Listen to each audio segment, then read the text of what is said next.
factoriser une somme, c'est transformer cette somme-là en un produit. L'écriture de cette somme en un produit. Si je prends par exemple 5 fois 2 plus 5 fois 3, je peux dire que c'est égal à 5 fois, entre parenthèses, 2 plus 3. Ces deux calculs donnent exactement le même résultat, mais c'est l'écriture qui change. Donc ici, vous voyez que 5 fois 2, cette écriture-là, on dit que c'est une somme. Vous allez comprendre tout à l'heure. 5 fois 2, c'est égal à 10. Plus 5 fois 3, 15. Ça, c'est en suivant les règles de priorité dans un calcul. Alors, plus 15 est égal à 25. Vous voyez que le dernier calcul qui a donné 25, le résultat 25, c'est une addition. Donc, ce résultat-là, on dit que c'est une somme. Et 5 fois 2 plus 3, c'est égal à 5 fois 5.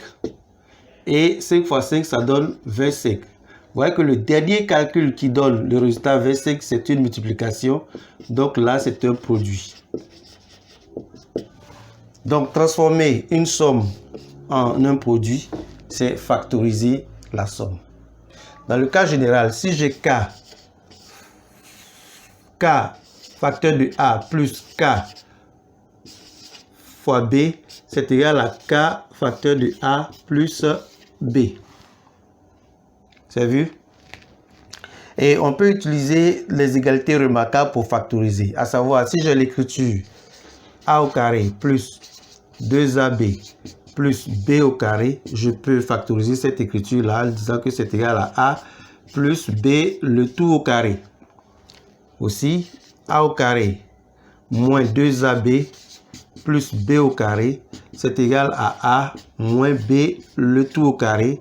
Et enfin, A au carré moins B au carré est égal à A plus B facteur de A moins B.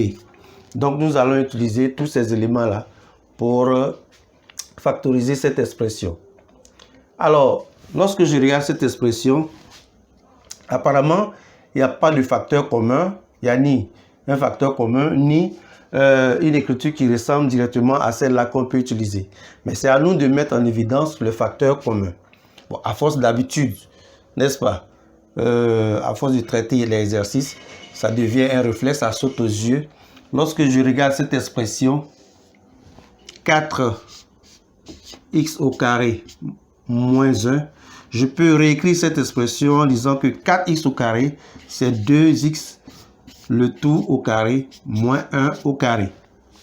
Et en troisième, il faut avoir l'habitude de factoriser des expressions pour qu'on ait ces réflexes-là, n'est-ce pas? Bien. À force de le faire, ça va venir, ne vous inquiétez pas, si ça ne vient pas d'un coup. Alors, ici, la factorisation est simple, puisqu'elle ressemble à la différence des deux carrés, n'est-ce pas? Donc, c'est une piste que nous allons exploiter. Alors, ici, on va commencer par écrire x plus 5 facteur de 2x moins 1 moins 3 facteur de 2x au carré moins 1 au carré. N'est-ce pas? Moins 1 au carré. Et là, c'est égal à x plus 5 facteur de 2x moins 1 moins 3. Alors, je vais factoriser cette écriture. Donc, j'aurai facteur de 2x moins 1 facteur de 2x plus 1. Vous voyez maintenant que je me retrouve avec une écriture où on voit bien apparaître un facteur commun aux deux termes. Donc, je mets un facteur en écrivant 2x moins 1 facteur de. Alors, dans ce terme-là, lorsque je prends 2x moins 1, il y a x plus 1, x plus 5 qui reste, n'est-ce pas? Et dans l'autre terme, si je prends 2x moins 1, il va me rester moins 3 facteur de 2x moins 1 plus 1. Voilà. Et j'ai 2x moins 1 facteur de... Ici, je peux supprimer la parenthèse sans problème parce qu'il n'y a pas de signe moins devant. Donc, les nombres, je vais les écrire tels qu'ils sont dans la parenthèse. X plus 5. Et là, je vais développer cette expression-là, moins 3 facteur de 2x plus 1. Moins 3 fois 2x, ça fait moins 6x. Moins 3 fois plus 1, ça fait moins 3.